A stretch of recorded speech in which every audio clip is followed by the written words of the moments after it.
सोवलैन 2 novel की इस episode की स्टार्टिंग में हमें युहाओ को दिखाया जाता है जिसकी बॉडी से दो फिगर्स रिलीज होती है और वो दोनों ही ह्यूमन फॉर्म में अपीयर होते हैं और ये दोनों फिगर्स स्काई ड्रीम और आइस एम्प्रेस की थी। और यहाँ पे sky dream and ice empress को देखकर युहाओ पूछता है कि brother sky dream ice empress, क्या तुम दोनों मुझे कुछ सोल्यूशन ढूंढने में मदद कर सकते हो? क्या तुम दोनों की पर्सपेक्टिव से मेरे पास कोई चांस है? तो स्काई ड्रीम भी जवाब देते हुए कहता है कि हाँ बिल्कुल, तुम्हारे पास एक चांस है। जिसे सुनकर युहाओ सरप्राइज लुक के साथ उन्हें ही देखने लगता है। वैसे भी काफी लंबे टाइम से युहाओ उसकी माइंड में जोर दे रहा था, लेकिन अभी अचानक स्काई ड्रीम युहाओ को कुछ सोल्यूशन बताने वाला था। फिर स्काई ड्रीम कहता है कि युहाओ, तुम एक चीज के बारे में तो भूल ही गए, तुम्हारे पास एक ऐसी पावरफुल प्रोटेक्टर है जिसके बारे में अभी तक तुमने तो बिल्कुल भी नहीं सोचा है। इसीलिए अगर तुम दोबारा से उस पर्सन के बारे में सोचकर कैलकुलेट करोगे तो इवन डेड गॉड भी तुम्हें मार नहीं सकती है। स्काई ड्रीम की इस बात को सुनकर युहाओ की आंखें अचानक खुल जाती है और वो काफी ज्यादा ही हैरानी से कहता है कि क्या तुम्हारा मतलब ये है कि? तो आइस एम्प्रेस भी कहती है कि हम उसे सिर्फ तुम्हें रोकने के लिए दे नहीं सकते हैं, जबकि वो तुम्हारा फायदा उठाना चाहता है तो तुम्हें भी उसकी फायदा उठाना चाहिए। वैसे भी उसे उसकी रेस्पॉन्सिबिलिटीज को फुलफिल करना ही होगा। और भाई लोग, यहाँ पे आप सभी लोगों को तो बताने की कोई भी जरूरत नहीं है कि आखिर स्नो एम्प्रेस और स्काई ड्रीम किसके बारे में बात कर रहे हैं, क्योंकि ये तो आप सभी लोगों को भी पता है कि ये दोनों 20 गॉड डीटियन के ही बारे में बात कर रहे थे, जिसने युहाओ की फायदा उठाने के लिए युहाओ को रिवर्स स्केल दिया था।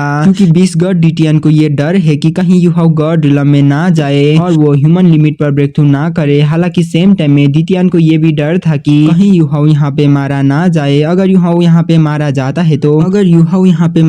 है तो पूरे स्टार्डो फॉरेस्ट की फॉर्चून और डेस्टिनी भी युहाओ के साथ ही मारा जा सकता था, जो कि उनकी पूरी प्रजाति के डिस्ट्रक्शन की कारण भी बन सकती थी। इसलिए डीटियन अपने ही पावर को यूज करते हुए युहाओ को बचाने के लिए हर संभव कोशिश करेगा। फिर युहाओ उन दोनों को पूछता है कि sky dream brother, ice empress, आखिर तुम दोनों को क्या लगता है कि डीटियन की रिवर्स स्केल कितना ज्यादा डिस्ट्रक्टिव हिट को ले सकता है? तो स्काई ड्रीम भी जवाब देते हुए कहता है कि अगर अटैकिंग स्ट्रेंथ की बात करें तो ये बताना थोड़ा सा मुश्किल है, लेकिन एटलीस्ट 80% डिफेंस स्ट्रेंथ को आसानी के साथ में ब्लॉक किया जा सकता है। और पहले जब डीटियन ने तुम्हें 2 बार गॉड रिलम से कनेक्ट होने के लिए रोका था तो पक्का से ही उसने उस वक्त में कन्वर्जन टेक्निक को यूज करा होगा उसकी ओरा को तुम्हारी बॉडी से रिलीज करने के लिए। वैसे भी डीटियन सर्टेन अमाउंट की स्पेस एनर्जी को भी यूज कर सकता है और वो रिवर्स स्केल की हेल्प से तुम्हारी पोजीशन को भी पता कर सकता है। उससे भी बढ़कर वो उसकी स्ट्रेंथ को यूज करते हुए उसकी स्पेस एनर्जी को ट्रांसफर भी कर सकता है। और जब तुम डेंजर में पड़ जाओगे या डेथ गॉड तुम्हें अटैक करेगी तो तुम तुम्हारी स्पिरिचुअल पावर को यूज कर सकते हो रिवर्स स्केल से सिमुलेट करने के लिए, जिससे कि डीटियन की रिएक्शन इवन फास्टर बन सकती है, जिसकी वजह से तुम डीटियन को थोड़ा सा डैमेज कर सकोगे। और बात रही तुम्हारी तो तुम खुद की डिफेंस स्ट्रेंथ को यूज करते हुए एटलीस्ट डेमी प्लेन में भाग सकोगे। ऑफ कोर्स हमें इसमें कुछ ज्यादा ही सावधान होना होगा और तब तक तो हम ठीक रहेंगे जब तक हम डेथ गॉड की डायरेक्ट हिट को नहीं लेते हैं। स्काई ड्रीम की इस बात को सुनकर युहाओ को भी आइडियाज मिल गई थी और जो डेड एंड पहले युहाओ ने देखा था अब वो डेड एंड खत्म हो गई थी। और अभी के टाइम में युहाओ भी सब कुछ समझ गया था कि आखिर वो डीटियन को किस तरीके से इस्तेमाल कर सकता है।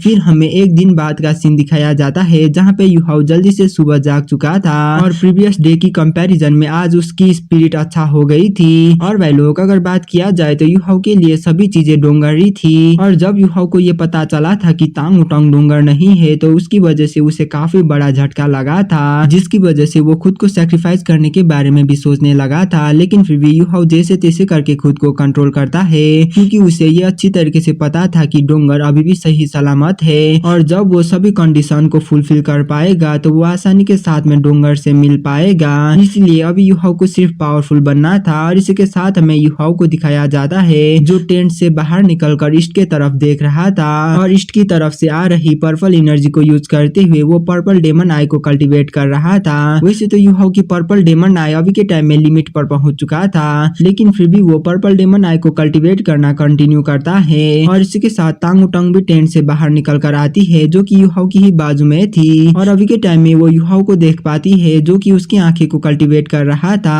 लेकिन जब तांग उटंग युहाओ की पर्पल आंखें में देखती है तो तांग उटंग को सडनली ऐसा रियलाइज होता है कि जैसे कि कुछ तो सरप्राइजिंग चीजें हुई हो। उसे ऐसा महसूस हो रहा था कि जैसे कि सनलाइट भी उसकी बॉडी की ही पार्ट हो। और वह लोग इसी वजह से तांग उटंग सरप्राइज लुक के साथ अपने मन में कह रही थी कि आखिर ये कैसे हो सकता है, मैंने ऐसी फीलिंग्स तो पहले मेरी अपने ही फादर से ही फील करी थी। आखिर उसकी सोल पावर मेरी फादर की ही तरह ग्रेट वेव्स को कैसे जनरेट कल्टिवेट कर सकती है। और आखिरकार इसकी ब्लड क्यूआई कैसे मर्क्यूरी की तरह हो सकता है। और वह लोग अभी के टाइम में जितनी बारी यूहाओ ब्रेथ को लेता था उतना ही उसे ऐसा महसूस होता था कि जैसे कि उसकी ब्लड क्यूआई सोल पावर और स्पिरिचुअल पावर साथ में फ्यूज्ड हो गई हो और सेम टाइम में इन सभी चीजें उसकी बॉडी में सर्कुलेट भी हो रही हो। इसीलिए अभी के टाइम में यूहाओ को ऐसा महसूस हो रहा था कि जैसे कि उसकी कल्टीवेशन दोबारा से इम्प्रूव हो रही हो। इसीलिए यूहाओ वहाँ पे पूरे 1 घंटे पर्पल डेमन आई को कल्टीवेट करता है, जिसकी वजह से यूहाओ की आंखें के नीचे लाइट फ्लिकर करने लगी थी और ऐसे ही वहाँ पे कुछ बड़े बड़े चेंजेस भी अपीयर हो गए थे। इसीलिए यूहाओ और 1 घंटे तक कल्टीवेट करता है और इसकी वजह से यूहाओ की सोल पावर भी थोड़ा सा इम्प्रूव हो गई थी और इसी वजह से अभी के टाइम में यूहाओ सेटिस्फाइड लुक को फ्लैश करता है और वो एक सेटिस्फाइड लुक के साथ कैंटीन के तरफ जाने लगता है। लेकिन तभी कोई उसे बुलाकर रोकता है, जिसे देखकर जब यूहाओ पीछे मुड़कर देखता है तो वहाँ पे वो तांग उटंग को देख पाता है और अभी के टाइम में तांग उटंग थोड़ा सा गुस्से में भी दिखाई दे रही थी। और अगर बात किया जाए तो अभी के टाइम में तांग उटंग मॉर्निंग सनलाइट की लेयर से पूरी तरीके से कवर हो गई थी और उसकी पिंक ब्लू कलर्स की बाल काफी खूबसूरत तरीके से उड़ रही थी। और अगर ओवरऑल तरीके से कहूँ तो तांग उटंग सच में अभी के टाइम में काफी ज्यादा ही खूबसूरत लग रही थी। फिर हमें यूहाओ को दिखाया जाता है जो नॉर्मली कहता है कि क्या तुम्हें मेरे से कुछ चाहिए है और वह लोग अब इस चीज से कोई भी फर्क नहीं पड़ता है कि तांग उटंग कितना ही ज्यादा सुंदर है। जब यूहाओ को ये पता चला था कि तांग उटंग डोंगर नहीं है तभी यूहाओ ने तांग उटंग को अपने दिल से बाहर निकाल दिया था। इसीलिए अभी यूहाओ को यहाँ पे तांग उटंग हो या ना हो इससे कुछ भी फर्क नहीं पड़ रहा था।